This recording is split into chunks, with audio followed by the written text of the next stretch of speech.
Welcome back everyone to Gotcha Interact. Today we're going to be talking about Jinhsi, a new character that is coming out in the next version for Wuthering Waves. And we're going to kind of be just going over what we've got from speculations on what her kit looks like. So first and foremost, jumping into her, it seems like, at least going kind of talking about this first, it seems like she's going to be doing a lot of just like almost like a roller coaster ride where you're slowly ticking up and then you hit the crux of kind of the high point and then you do a bunch of damage and then it immediately jumps down and falls immediately and kind of goes to the next character. And so it seems like that's actually how she's going to be working. Rift, at least from the beginning, it starts maybe with something a little different. You're going to be using your skill, right? So how does that skill then, and maybe these basic attacks, jump into the start of her rotation? So yeah, like Vixen was talking about, the basic attack isn't much on its own, but it starts to lead into something a lot bigger with her Forte Circuit. So when looking at the resonant skill, it just states that after Jinhsi uses basic attack 4, or you can use an intro skill as well, as long as you're not in the incarnation state, which we'll talk about in a minute. You'll actually use this alternate resonance skill called Overflowing Radiance that becomes available. So basically, you're going to switch into rotation with Jinhsi. If you do the intro skill, you want to use her resonance skill as soon as possible, because that will send you into the incarnation state. If you don't have the intro skill, though, available, you can still just do basic attack 4, so just do the basic attack combo with Jinhsi and then use your resonant skill right after that 4th basic attack. That'll also send you into incarnation. So what is incarnation and what is this all leading to? While in incarnation, you change your basic attacks, your skills, your heavy attacks, and your dodge and dodge counters as well in the incarnation state, which changes your alternative basic attacks to the incarnation basic attacks. Your resonance skill turns into crescent divinity. Your heavy attacks change into incarnation heavy attacks, and all these different things. It's changing of basically how the character is used. But the biggest thing here that you can see is that while doing so, all of these special things can be counted and done in air. So the biggest thing of what you're going to see a lot with Jinhsi is actually, as soon as you get into incarnation, you're probably going to want to pop yourself into the air if you're not already there, to then do a lot of extra things while in midair to use these skills. But after jumping into incarnation, you use 4 of those incarnation basic attacks that you get, those alternative basic attacks, and incarnation will then be terminated, that state will be done, and Jinhsi then jumps into something called Ordination Glow. And so what does Ordination Glow do? So after you have done stage 4 of incarnation's basic attacks, just like I talked about earlier with the skill, if you don't have the intro skill, you do 4 basic attacks, you go into incarnation. Then you do another 4 basic attacks while in incarnation, and then incarnation will end and you gain that Ordination Glow that Vixen just mentioned. So here's what Ordination Glow actually is. While this state lasts, your basic attack is also going to be replaced once again with an alternative heavy attack called Incarnation Heavy Attack when airborne. So once again, like Vixen was saying, you really want to be in the air because it doesn't really say, at least right now, being a pre-release and everything, that this can work while being on the ground. So typically you might want to be airborne. Not to mention, while being airborne, that can probably naturally help with things like being hit from ground enemies and whatnot. So while you do this basic attack from the air, it's considered this incarnation heavy attack. And while you're doing these attacks, this will be consuming stamina. So that is something to note. So probably what you'll want to do is actually burn through that stamina to deal all those extra heavy attack damage that is considered heavy attack, but it's from the basic attack. And then once you have burnt through that stamina, your resonant skill while in Ordination Glow is also replaced with resonant skill Illuminous Epiphany. So burn through that stamina to get all that damage in, and then use this skill while in Ordination Glow.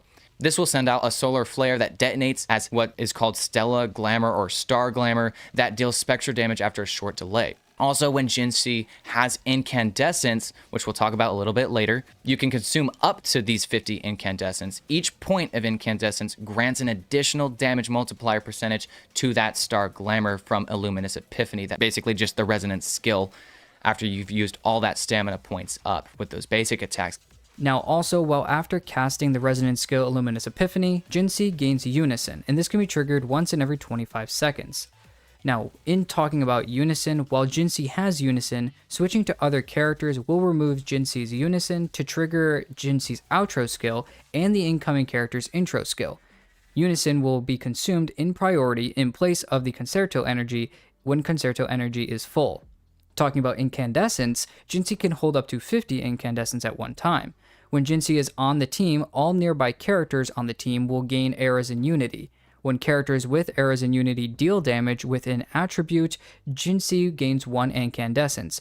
Damage of the same type of attribute can be provided up to 1 incandescence every 3 seconds. Now, also talking about this while getting more eras in unity to get more stacks of incandescence, it's basically a 3-second cooldown to get these constant incandescent parts.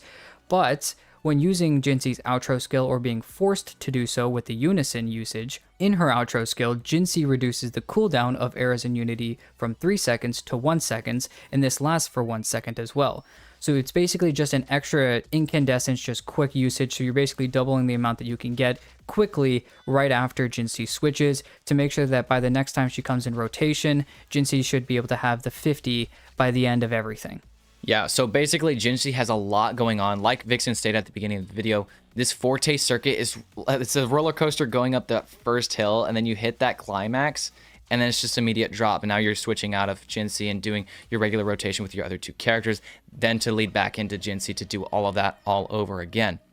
But there is also her Resonance Liberation, which is very, very simple. It's kind of its own standalone thing. You don't have to use this at all, you know, with all of the other stuff going on with that Forte Circuit that we talked about. It's basically like Spectro Rover's Liberation, where it's just a massive hit of damage, and it actually does 2 hits. Looking at the skill attributes of the Liberation, it actually has 2 multipliers. So what I'm getting from this is that it's going to hit twice, just like Spectro Rovers does, with that second hit being a lot more powerful. This does have a cooldown of 24 seconds, so pretty long cooldown, and like I said, it's really just a touch of damage. It's not like you have to have this every rotation, but it is quite nice. So basically, going back to a TLDR version of basically what you're going to want to do with Jinhsi, at least for right now, and if there are changes in the future, we'll try to keep you guys updated. But really looking at her, basically, you're either going to use an intro skill with her, and then you're going to use your alternative skill to jump into Incarnation. Or if she's just on field and you didn't have an intro skill ready for her, you're going to do 4 basic attacks and then jump into the Incarnation state once again with that alternative skill. While doing so, you're going to have 4 basic attacks that you can go into, doing a lot of different types of skill hits that are alternative, as well as your heavy attacks or different alternative hits. After then using 4 of those basic attacks that are enhanced or alternative basic attacks in Incarnation, you'll then jump over into Ordination Glow. Then while in Ordination Glow, the basic attacks that you'll be doing have now changed again into heavy attacks that you can do while airborne. All of this being said, that your Resonance skill is once again replaced into a Luminous Epiphany, which then you'll use once more to do your big hit of damage at the end, which will then allow you to switch into other characters by giving yourself, when you use that skill, Unison that can then trigger other characters' intro skill for you, and then obviously give characters an extra buff to them by helping also Jinhsi get more incandescence at the end of the day. So all of this being said, she does really, really well in focusing on how to actually do her entire rotation. So following her rotation is going to be pretty key, at least for right now, and what it seems like. It seems like also, Rift and I were talking about this beforehand, but Rift, I believe the skill while in this state only has a 3-second cooldown, correct? That is correct. So it will be pretty easy to kind of weave in skill uses, even at the very beginning, like going into the Incarnation state. You can just use a skill if you have it. And then even while in Incarnation, the basic attack cycle isn't reset by doing anything else. So if you do basic attack 1, then 2, you can do skill, and then do basic attack 3 and 4 right after. It doesn't go back to 1. So that is pretty nice. Well, that's everything we've got over Jinhsi, and we know that it's a lot of information, especially just following her specific type of rotation, but hopefully this was very helpful for you guys to understand how she's probably going to work in the future. If you guys do have any ideas of maybe are you looking to pull her, if you guys are maybe have some special comments about her, what you think she's going to do, maybe changed or whatnot, let us know down in the comments. Make sure to like and subscribe, as well as go ahead and join our Discord for just joining and talking with us, as well as other people that are in the community of a few other gacha games. Well, thanks for watching, and we'll see you in the next one.